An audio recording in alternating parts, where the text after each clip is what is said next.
बेटियों के जन्म के लिए भगवान किस घर को चुनते हैं? जी हाँ भक्तजनों, जाने संपूर्ण रहस्य। दोस्तों, आज भी हम ऐसे समाज में जी रहे हैं जो आज भी पुरुष प्रधान है। आज भी जब लड़की का जन्म होता है तो अधिकतर घरों में मायूसी छा जाती है। और मित्रों, यह और कुछ नहीं बल्कि हम मनुष्यों की अज्ञानता है। लड़की को बोझ समझते हैं, परंतु आपको जानकर हैरानी होगी कि लड़की का जन्म हर किसी के घर में नहीं होता, बल्कि उसी के घर होता है जो भाग्यशाली होते हैं और अपने पुण्य कर्म अर्जित किए होते हैं। और आज हम आपको यही बताने जा रहे हैं कि भगवान कैसे घरों को लड़की का जन्म देने के लिए चुनते हैं और वह कौन से पुण्य कर्म हैं जिसकी वजह से कोई भी इंसान बेटी का माँ या बाप बनता है। दोस्तों, हम मॉडर्न तो बहुत हो गए हैं, लेकिन आज भी हम में से बहुत सारे घर ऐसे हैं जो लड़की के पैदा होने पर खुशी नहीं मनाते, बल्कि अंदर ही अंदर दुख में डूब जाते हैं। और ये एक सामाजिक बुराई है, क्योंकि स्त्री पुरुष लड़का लड़की मानव के दो ऐसे रूप हैं जिनके बिना इस दुनिया का चलना असंभव है। कई जन्मों के भाग्य उदित होने पर ही बड़े भाग्यशाली माता पिता के घर बेटियों का जन्म होता है। बेटियों का जन्म होने पर माता पिता के कई जन्मों के मोक्ष के मार्ग तय हो जाते हैं। बेटियां अपने माता पिता के साथ ससुराल कुल को भी मनुष्य भवसागर से तारने का काम करती हैं। जी हाँ भक्तजनों, जिन माता पिता के घर बेटियां नहीं होती हैं, वह गरीब परिवार की बेटियों का कन्यादान कर यह पुण्य प्राप्त करना चाहिए। जीवन का सबसे बड़ा धर्म पुण्य कन्यादान का है। बेटियों की शादी करना तो हर माता पिता का फर्ज होता है, लेकिन किसी गरीब परिवार की बेटी की शादी करना सबसे ऊंचा पुण्य कहलाता है।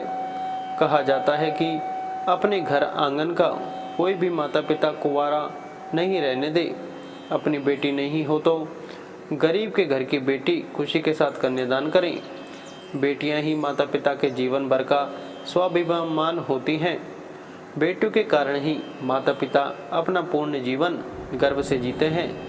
आज कलयुग में कुछ लोग बेटियों को बहकाकर गलत राह पर चलने के लिए प्रेरित करते हैं। ऐसे कलयुगी इंसानों से बेटियों को सदैव बचना चाहिए। बेटी कोई गलत कदम उठाती हैं तो माँ बाप के लिए जीवन जीना भी बड़ा मुश्किल होता है। बस यही बात हमें समझनी चाहिए। आइए आज हम आपको बताते हैं कि किन घरों में ज़्यादा लड़कियां पैदा होती हैं। आपको ये जानकर हैरानी होगी कि पुराणों के अनुसार लड़की का जन्म भाग्यशाली इंसानों के घर पर ही होते हैं, जिन्होंने अपने पूर्व जन्म में पुण्य कर्म किए होते हैं। आपको बता दें कि लड़की को साक्षात लक्ष्मी का रूप माना जाता है। आपको एक कहानी सुनाते हैं। एक बार काफ़ी दिनों बाद दो दोस्त आपस में मिलते हैं। दोनों एक दूसरे से अपना हालचाल पूछते हैं। इस पर एक दोस्त दूसरे दोस्त से कहता है कि मेरा हाल बहुत बढ़िया है, क्योंकि मेरे घर दो बेटे हैं। और अपने दोस्त से पूछा, तेरे घर में कितने बच्चे हैं? तब उसका दोस्त खुशी से बोला कि मेरे घर में दो बेटियां हैं।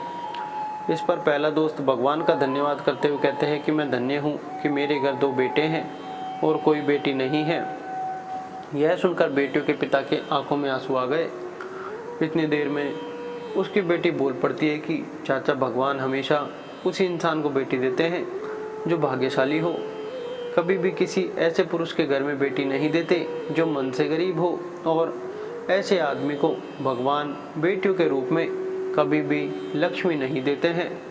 इसी के बारे में हम आज आपको भगवान श्री कृष्ण और अर्जुन के बीच का संवाद बताते हैं, जिसमें अर्जुन भगवान श्री कृष्ण से पूछते हैं कि हे माधव, यह बताएं कि किन घरों में बेटियों का जन्म होता है, किन घरों पर भगवान और माता लक्ष्मी की कृपा होती है, जिससे कि उनके घर में लड़कियों का जन्म होता है। भगवान श्री कृष्ण कहते हैं कि बेटियों का जन्म सौभाग्य से होता है, और भगवान बेटियां उन्हीं घरों में देते हैं जो बेटियों का भार सहन कर सके। जब भगवान किसी के घर में बेटी देता है तो उसके भरण पोषण के लिए उसके माँ बाप के भाग्य में खुशियाँ लिखता है, क्योंकि ये बेटियां ही होती हैं जो हर किसी के भाग्य में नहीं होती, और ये बेटियां ही होती है जो इस सृष्टि को चलाए रखने के लिए अपना सब कुछ न्योछावर कर देती हैं। अपने घर, अपने माता पिता, अपनी सखी सहेलियाँ सब छोड़कर एक अनजान घर में जाती हैं। पुरुष जरा सोच के देखे, इसे सोचने मात्र से ही रोंगटे खड़े हो जाते हैं कि जिस घर में वो पले बड़े हुए हैं, अपने माता पिता को उन्होंने छोड़कर जाना है। यही सोच अगर आपको समझ आती है तो आप लड़कियों को इस सृष्टि में योगदान समझ सकते हैं। हे अर्जुन, बेटियों का जन्म रुक जाना मतलब इस सृष्टि का रुक जाना है। हमारे समाज में कई ऐसी धारणाएं हैं जो बिल्कुल गलत है। इनमें से एक यह है कि किसी की मृत्यु हो जाने पर बेटियां या बहू उसका पिंडदान नहीं कर सकती, जबकि आपको पता होगा कि रामायण में जब भगवान श्री राम के पिता दशरथ की मृत्यु हो जाती है तो राजा दशरथ ने खुद माता सीता के स्वप्न में आकर उनसे पिंडदान की इच्छा जाहिर की थी, क्योंकि उस वक्त वो भगवान श्री राम के साथ वन में थी। तो उन्होंने वहीं से जो भी उनसे हुआ स्वप्न में ही उनका पिंडदान किया, जिसके बाद भगवान श्री राम के पिता राजा दशरथ को इस दुनिया से मुक्ति मिल गई। अगर आपके घर में बेटी है तो आप ये भली भांति जानते होंगे कि एक बेटी बेटे से कहीं ज़्यादा माता पिता से प्यार करती है। दोस्तों, भगवान श्री कृष्ण से अर्जुन पूछते हैं कि माधव, किन कर्मों के कारण किसी के घर पुत्री धन की प्राप्ति होती है, अर्थात कैसे घरों में बेटियों का जन्म होता है। तब भगवान श्री कृष्ण अर्जुन से कहते हैं, हे पार्थ, अगर किसी के घर बैठे ही भाग्य अच्छे होते हैं तो बेटियां सौभाग्य से, और जो भी स्त्री पुरुष अपने पूर्व जन्म में पुण्य कार्य वर्जित किए होते हैं उन्हें ही एक बेटी के माता पिता होने का सौभाग्य प्राप्त होता है। बेटियों को जन्म के लिए उन्हीं घरों को चुना जाता है जो बेटियों का भार सहन कर सके, क्योंकि तीनों लोकों में स्त्री अर्थात बेटियां ही ऐसी होती हैं जिनका भार हर कोई सहन नहीं कर सकता। वह बेटियां ही होती हैं जो इस सृष्टि को निरंतर चलाती हैं, माँ होने के लिए अपना सर्वस्व निछावर कर देते हैं।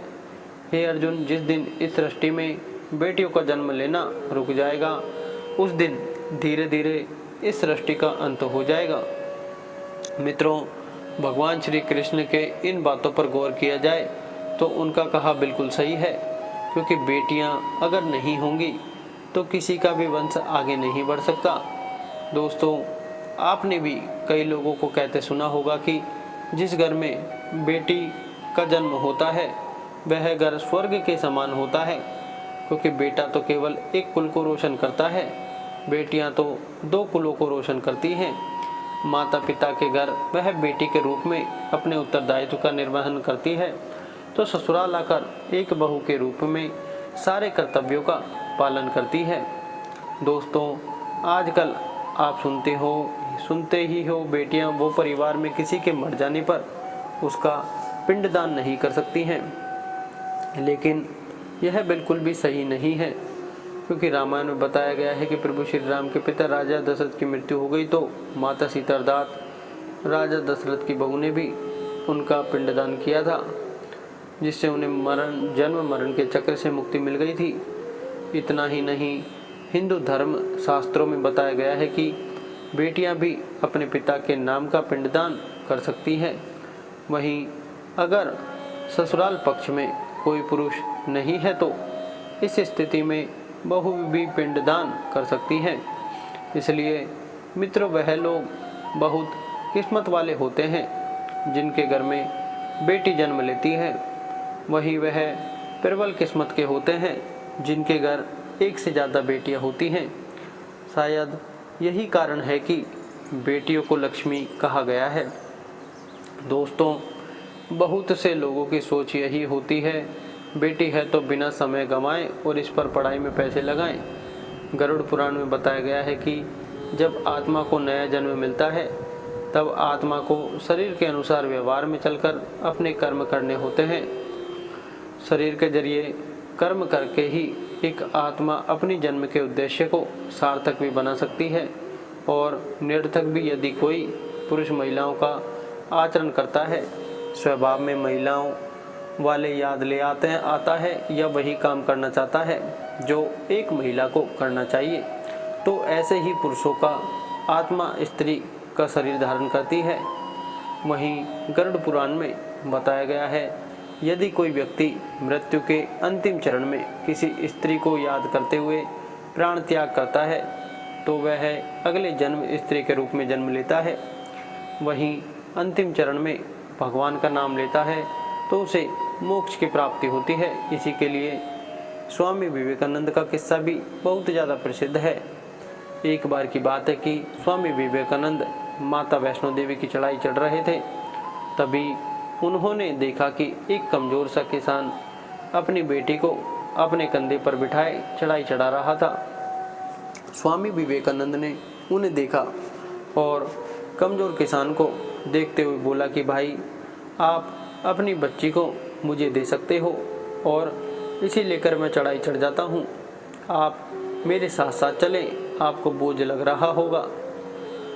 इस पर किसान ने कहा कि आपने पूछा इसके लिए धन्यवाद, लेकिन श्रीमान, मैं आपको बताना चाहता हूँ कि बेटियाँ कभी भी बाप के कंधे पर बोझ नहीं होती।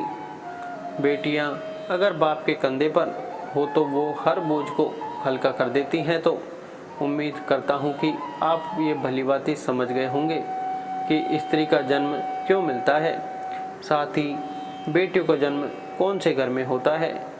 आज के लिए इतना ही। हमारी वीडियो के साथ अंत तक बने रहने के लिए आप सभी लोगों को दिल से धन्यवाद और कमेंट बॉक्स में जय माता दी अवश्य लिखें। तो दोस्तों, बेटी के होने पर जश्न मनाएं, मिठाई बांटें, क्योंकि भगवान ने आपके भाग्य को बदलना शुरू कर दिया है और माता लक्ष्मी खुद आपके घर आई है। जी हाँ भक्तजनों, वीडियो अच्छी लगी हो तो वीडियो को लाइक करें, चैनल को सब्सक्राइब करें और बेल आइकन ज़रूर दबाएं। जी हाँ भक्तजनों, धन्यवाद।